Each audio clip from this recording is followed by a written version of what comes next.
হ্যাঁ প্রভু। ঠিক আছে, আমরা মুখপত্রে যা ছিল সেটা সম্পর্কে আমরা আলোচনা করেছি। বাকিটা একটু ডিটেলসে করে নিতে হবে, নিজেদের কি করে নিতে হবে। 15 জন ঢুকে গেছে, আর দেরি করছি না, আমরা আরম্ভ করছি।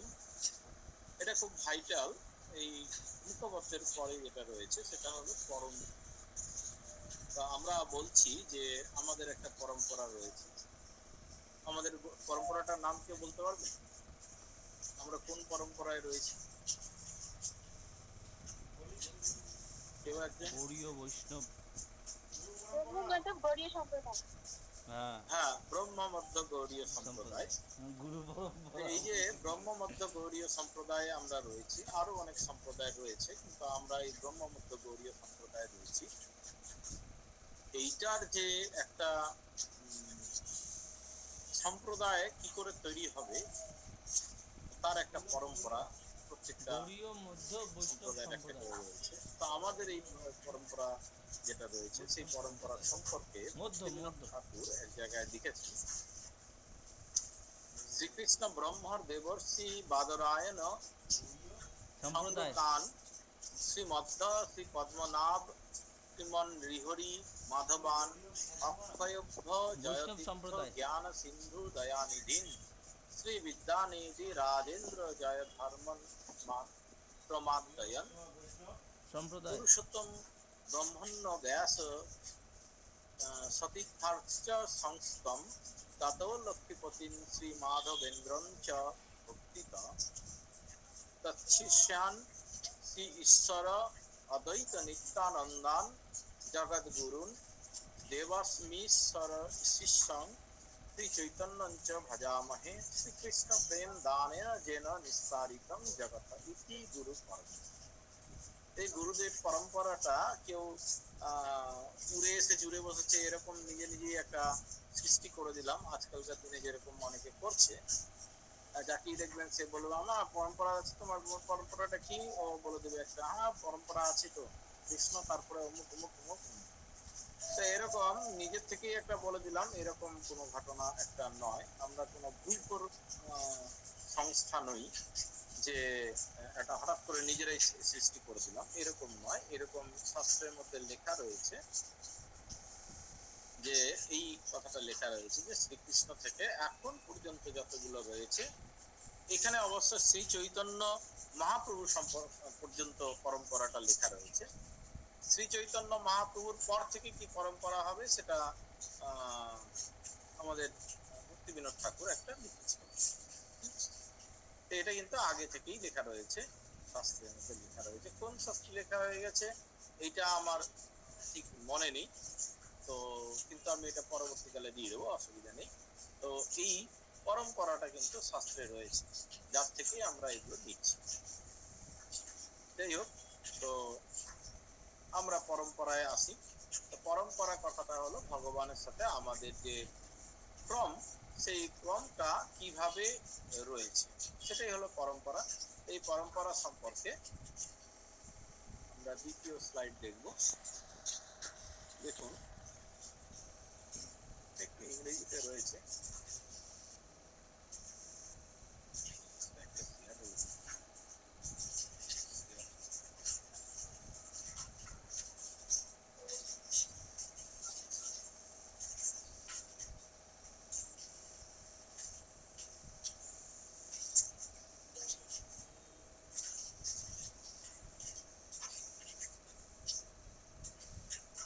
প্রথম দেখুন, ব্রহ্ম মধ্য গৌড়ীয় বৈষ্ণব সম্প্রদায়।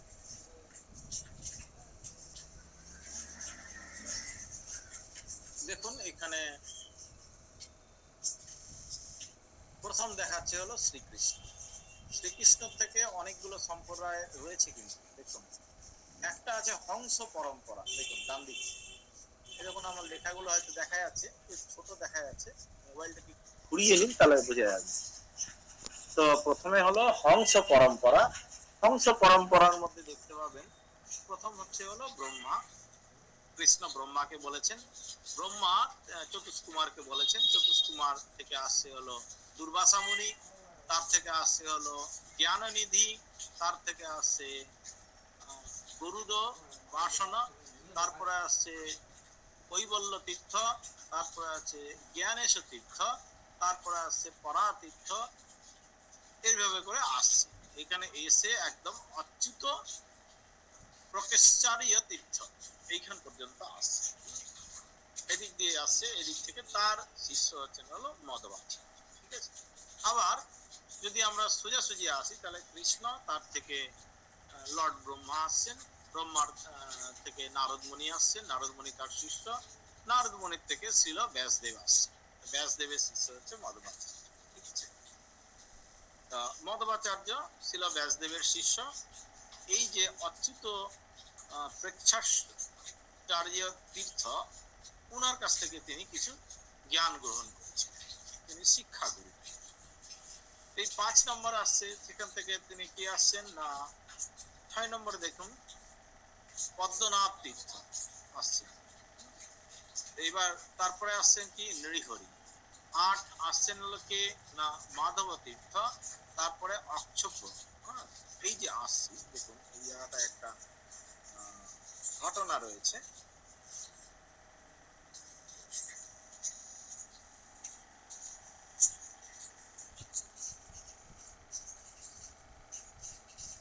দেখুন পরের স্লাইডে দেখুন, ওখান থেকে এই 4 জনের থেকে পরপর পরপর তারা পরম্পরায় থাকলেন।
এখানে দেখুন যে পরপর পরপর মধ্বাচার্য যে রয়েছেন, মধ্বাচার্যের থেকে তার 4 জন শিষ্য রয়েছে।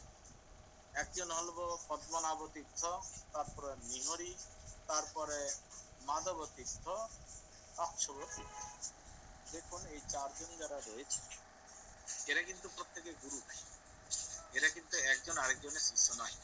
ঠিক আছে, সেই জন্য বলা হচ্ছে যে এখানে যদি আমরা বলি যে শিষ্য পরম্পরা হতে হবে, একজন আরেকজনের শিষ্য হতে হবে, তাহলে এখানে কিন্তু এটা ভেঙে যাচ্ছে, তাই না? এখানে কিন্তু একজন আরেকজনের শিষ্য নয়, প্রত্যেকে মধ্বাচার্যের শিষ্য, এবং একজনের সাথে আরেকজন। দেখুন এদের একটা সময়কাল এখানে করে দেওয়া রয়েছে 1100, তার থেকে তারপরে তিনি যখন গত হয়ে গেছেন, তারপর 1206 পর্যন্ত একজন আছেন, 1215 পর্যন্ত থেকে আছেন আরেকজন, হলো 1238 থেকে। এই 4 জনেই কিন্তু মধ্বাচার্য যারা ছিলেন তার শিষ্য, এবং 4 জনেই হলো গুরু ভ্রাতা। ঠিক আছে, সেই জন্য আমরা যদি বলি যে একজনের সাথে আরেকজনের শিষ্য হতেই হবে, তাহলে এখানে কিন্তু এটা ভেঙে যাচ্ছে, তাই না? এই যে যারা বলে যে শিষ্য পরম্পরা হতেই হবে, শিষ্য হতেই হবে, এরকম কিন্তু এখানে হবে। ঠিক আছে, 10-এ জয় তীর্থ, তিনি লাস্ট যে ছিলেন তার শিষ্য, এবং তারপরে তার থেকে 2 দলে ভাগ হয়েছে, জ্ঞান সিন্ধু, দয়ানিধি, আর তারপরে বিদ্যানিধি। বিদ্যানিধি থেকে আমরা আসছি রাজেন্দ্র তীর্থ, তারপরে জয়ধর্ম। এই যে বিদ্যানিধি তীর্থ বা বিদ্যাধিরাজ তীর্থ, তার থেকে দেখুন এই যে বাঁদিকে এখানে দেখুন, এখানে এই যেগুলো দেখা যাচ্ছে, এখানে দেখুন এই যে কবীন্দ্র প্রভু আপনার স্ক্রিন শেয়ারটা আর কি মানে যে অফ হয়ে গেছে। অফ হয়ে গেছে।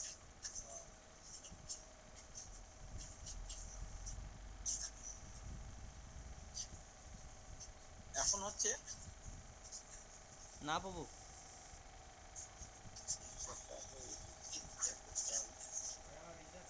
window, আরে ঠিক আছে। হ্যাঁ এবার আসলো, তাই না? এবার আসলো, এবার দেখা যাচ্ছে তো। হ্যাঁ প্রভু এসছে। হ্যাঁ, তো আমরা ওখানে রাজেন্দ্র থেকে আসছিল হলো জয়তীর্থ। জয়তীর্থ হলেন দশম গুরু এবং তারপরে দশম আচার্য আমাদের। তারপরে আসছেন হলো জ্ঞান সিন্ধু, দয়ানিধি, তার থেকে হলো বিদ্যানিধি। তো এখানেও আমরা যেটা দেখছি যে জ্ঞান সিন্ধু এবং দয়ানিধি তারা কিন্তু একে অপরের শিষ্য নয়, তারা কিন্তু সকলেই জয়তীর্থ থেকে এসেছে। তুমি জয়েন করো, তুমি বেরো। তো এখানেও সেই ফর্মুলাটা খাটলো না যে একে অপরের শিষ্য হতে শিষ্য হতে হবে, এই ফর্মুলাটা যারা বলে তাদেরটা কিন্তু এখানে খাটছে। তো দেখুন বাকি যারা আসছে এবার, তাহলে দেখুন অন্য অন্য সম্প্রদায় যেগুলো রয়েছে তাদের ক্ষেত্রে দেখুন বিদ্যানিধি থেকে দুটো সম্প্রদায় যাচ্ছে। একটা হলো আমরা 14 নম্বর রচেন্দ্র তীর্থ চলে আসলাম, তারপরে জয় ধর্ম এখান থেকে চলে আসলাম, তাই না? আমাদের ব্রহ্মমধ্য গৌড়ীয় সম্প্রদায় পরপর পরপর চলে আসছে। কিন্তু বাঁদিকে দেখুন যে কতগুলো ইয়ে দেওয়া আছে, গোবিন্দ্র, আসলো আসলো। অগলাস, এই যারা যারা রয়েছে এরা কি হচ্ছে, এরা কিন্তু হলো শ্রী সম্প্রদায়। বাল ছাল বাল। এখান থেকে একই জায়গা থেকে আসছে, এখান থেকে আমাদেরটা আলাদা চলে যাচ্ছে, ওদেরটা আলাদা চলে যাচ্ছে। এখান থেকে দেখুন বাঁদিকে যে চার্টটা দেওয়া হয়েছে এটা হলো শ্রী সম্প্রদায়। শ্রী সম্প্রদায়ের দেখুন রামচন্দ্র থেকে আবার বাঁদিকে আরেকটা চলে যাচ্ছে। তো এরকম বিভিন্ন সম্প্রদায়গুলো যতগুলো এসছে সেগুলো কিন্তু সব এরকম ভাবে ঘেটেই এসছে, এই বিদ্যানিধি থেকেই আলাদা সব সম্প্রদায়গুলো হয়েছে। কিন্তু অনেকে বলে যে আমাদেরটা নিরবিচ্ছিন্ন নয়, আসলে ওদেরটাও নিরবিচ্ছিন্ন নয়। তার কারণ হলো নিরবিচ্ছিন্ন নেই, কোনোটাই সম্প্রদায় যেগুলো রয়েছে সেগুলো নিরবিচ্ছিন্ন হতে পারে না।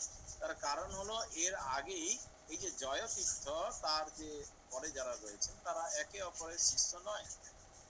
এখন আমাদের যেটা পরম্পরা ধারা রয়েছে, আমাদের পরম্পরা ধারাটা কি না, আমাদের বলা হচ্ছে যে আমাদেরটা শিষ্য পরম্পরা নয়, আমাদেরটা হচ্ছে ভাগবত। কিরকম ভাগবত পরম্পরা না, ভাগবত পরম্পরা হলো ভাগবত তাকে নিজেও অধ্যয়ন করে সাফল্য লাভ করতে হবে, প্লাস যেরকম ভাবে তার পূর্বতন আচার্যরা বলেছেন ঠিক সেরকম ভাবে তাকে প্রচারও, আচার এবং প্রচার দুটোই করতে। আচার প্রচার দুই করো, তুমি তুমি আর্য, তুমি জগতের আচার্য, এরকম কোন একটা শ্লোক রয়েছে, ভুলে গেছে। তো বলছে যে আচার এবং প্রচার যারা ঠিকভাবে একদম পূর্বতন আচার্যদের মতন করে করবে এবং তার জন্য তাকে শিষ্য হতেই হবে এরকম কোনো ঘটনা নেই। তাকে তিনি তার কাছে আচার প্রচারটা ঠিক একই রকম ভাবে করতে হবে। যারা যারা করবে তাদেরকে একটা লাইনে রেখে আমাদের এই যে ব্রহ্মমধ্য গৌড়ীয় সম্প্রদায় হচ্ছে। তো দেখুন এখানে পুরুষোত্তম তীর্থ, 16তে পুরুষোত্তম তীর্থ, তারপরে 17তে ব্রহ্মণ্য তীর্থ, 18তে আমরা চলে যাব, দেখুন যেটা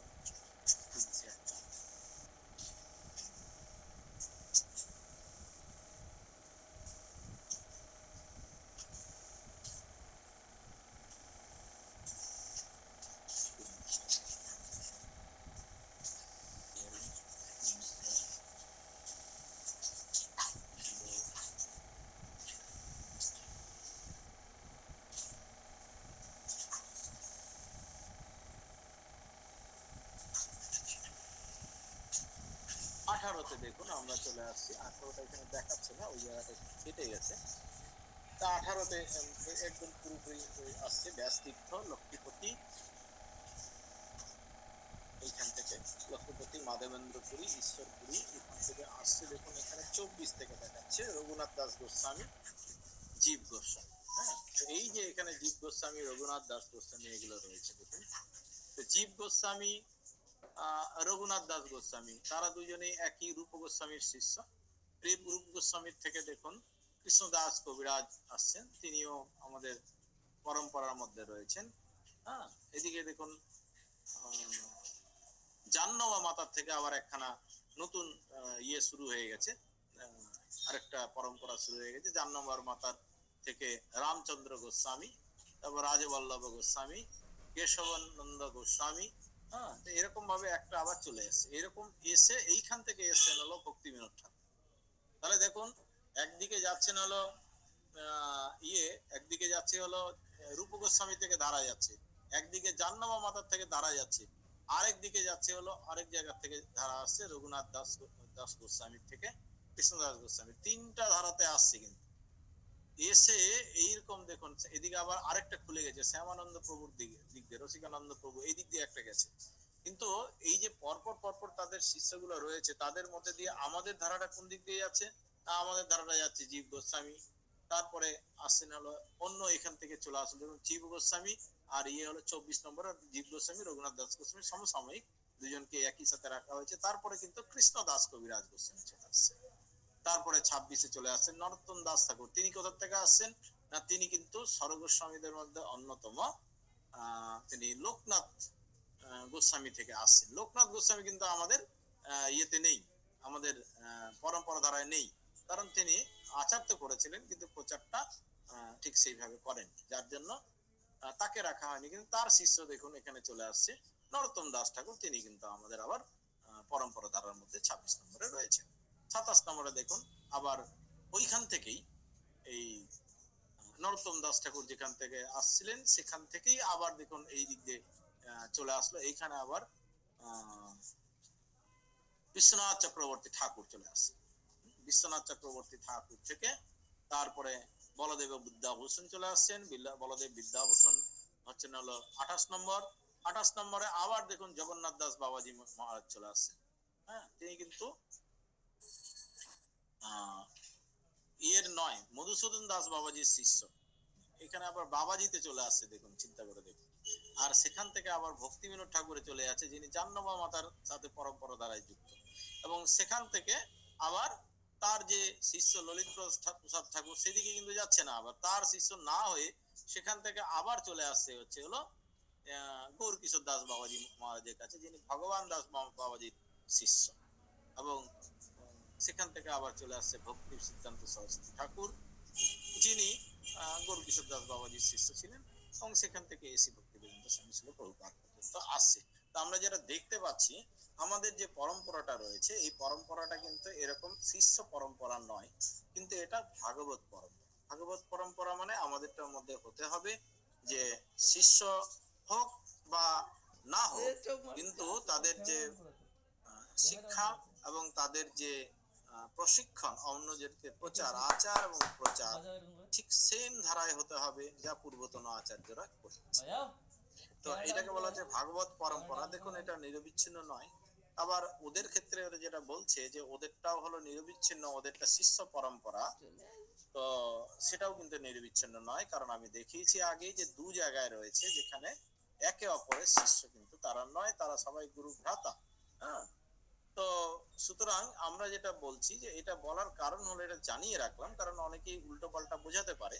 তো এরকম হয়, আমি শুনেছিলাম প্রভু আমাদের পড়াবার সময় বলেছিলেন যেরকম একটা ঘটনা, যে ওখানে একজন ভক্ত ছিল ব্রহ্মচারী কিচেনে, ওখানে একটা ভক্ত এসেছিলেন। তো সেই ভক্তটা এতটাই ছিলেন যে উনি একদিন স্বপ্ন দেখেছেন যে তাকে দেখতে গৌর নিতাই মন্দির থেকে এসছেন, এসে ওকে বলছে, ও তুমি এসছো, খুব ভালো কথা।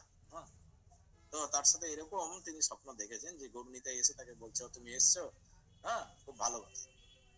তো সেও কি হয়েছে না, এইরকম এই পরম্পরা ধারার কতগুলো কচকচানির মধ্যে পড়েছে, এবং পড়ার ফলে সেও কি করেছে না বৃন্দাবনে গিয়ে সেই বাবাজিদের দলে যোগ দিয়েছে। তাহলে দেখুন যে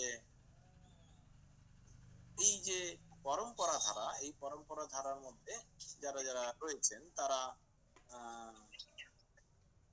কতটাই বিমোহিত হয়ে যায়, তাই না? আমরা তো সামান্য যেটা, এই যে পরম্পরা আমাদের, সেটা হলো ভাগবত পরম্পরা। ভাগবত অনুযায়ী তাকে চলতে হবে এবং ভাগবত অনুযায়ী শিক্ষাও দিতে হবে। এইরকম শিক্ষা দেবেন এবং লাভ করবেন, তাদেরকে আমরা একটা চার্ট দেখেছি এইভাবে করে আমাদের পরম্পরাটা রয়েছে। কিভাবে রয়েছে না, আগেই বলা রয়েছে কার পরে কে হবে, এটা শাস্ত্রে বলা রয়েছে। সুতরাং আমরা এটা কোনো মন গড়া ভাবে নিইনি। আর দ্বিতীয় যেটা রয়েছে, অন্য অন্য যেগুলো পরম্পরা রয়েছে, আমাদের এই পরম্পরার সুবিধাটা হলো যে এই যে ভাগবত পরম্পরা, তাকে কি করতে হবে না, এই ভাগবত অনুযায়ী চলতে হবে, নিজেকে সাফল্য লাভ করতে হবে, ভগবানকে লাভ করতে হবে, আর তারপরে অন্য কাউকে শেখাতেও হবে। ঠিক আছে? কিন্তু অন্য অন্য পরম্পরা যেগুলো রয়েছে, যেরকম শিষ্য পরম্পরায় যেরকম বৃন্দাবনে বাবাজিরা রয়েছে, তাদের যে ভজন প্রণালীটা হলো সেটা কিছু অন্যরকম। সেটা হলো যে তাদের গুরুদেব বলে দেবেন যে তুমি পূর্বজন্মে কি ছিলে। ধরে নিন আপনার এখন ওজন হলো 110 কিলো, আর আপনাকে বললো যে আপনি আগের জন্মে ছিলেন ময়ূর, সুতরাং এখন ময়ূরের মতন করে নেচে কৃষ্ণকে সন্তুষ্ট করার চেষ্টা করুন। এখন আপনি 110 কিলো ওজন নিয়ে নাচতে আরম্ভ করে দিলেন, আপনি কি আদৌ পারবেন সেরকম করে কৃষ্ণকে সন্তুষ্ট করে ময়ূরের মতন নাচে নেচে সন্তুষ্ট করতে? সেটা আদৌ সম্ভব না। আর শ্রীল রূপ গোস্বামী এটা বলছেন যে এই যে গুরুদেব বলে দিচ্ছেন যে আপনি আগের জন্মে ময়ূর ছিলেন, এটা ঠিক নাও হতে পারে। তার কারণ আগের জন্মে আপনি ময়ূর ছিলেন ঠিক আছে, কিন্তু এই জন্মে আপনাকে কৃষ্ণ যে এভাবেই চাইছে তার কোনো মানে নেই। তাতে সেই জন্য বলা হয় যে ভজন প্রণালী, সেক্ষেত্রে আমাদের যে রূপ গোস্বামী বলছেন যে তোমাকে আগে কি করতে হবে না, বৈদিক ভক্তি অনুশীলন করতে হবে, এবং যখন তুমি রাগানুগা ভক্তিতে যাবে, কৃষ্ণ যখন তোমাকে ভাব ভক্তিতে পৌঁছাবে, তখন কৃষ্ণ তোমাকে দর্শন দান করবেন, এবং কৃষ্ণ তখন তোমাকে বলে দিবেন তিনি কিভাবে তোমার সেবা চান, তখন তুমি সেভাবে ভজন প্রণালীতে গীতাতে কবে এটাই হলো আমাদের পরম্পরা। তো বাহ। অন্যান্য পরম্পরার থেকে আমাদেরটা একটু ভিন্ন, এবং এটা ভাগবত পরম্পরা, এবং এটা হলো শাস্ত্র সম্মত। অন্যগুলোতে শাস্ত্র সম্মত নেই, কিন্তু এটা কিন্তু শাস্ত্রে বলা রয়েছে। প্রথম স্লাইডটা আমি দেখিয়েছিলাম, ওটা পুরাণে বলা রয়েছে। তো আজকে আমরা পরম্পরা এবং আমাদের যেটা মুখবদ্ধ, মুখবদ্ধ মানে ফোর ওয়ার্ডস, এই সম্পর্কে ছোট করে এটা আমরা আলোচনা করলাম।